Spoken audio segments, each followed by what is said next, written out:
மக்கள் வேண்டிட சரவண பவனாம் சிவசக்தி மகனின் கருணையின் கதிர் கிராமமே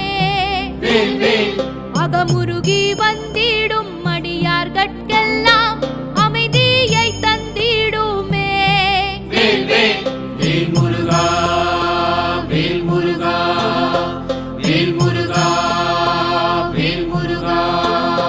சரவண பொய்கையில் சண்முகா கார்த்திகை பெண் கொடிகள் கண்டாரே சிவனொளி அழகன் தீக்கனலில் தோன்றி சிவசக்தி சரவணனே சிவனொளி அழகன் தீக்கனலில் தோன்றி சிவசக்தி சரவணனே.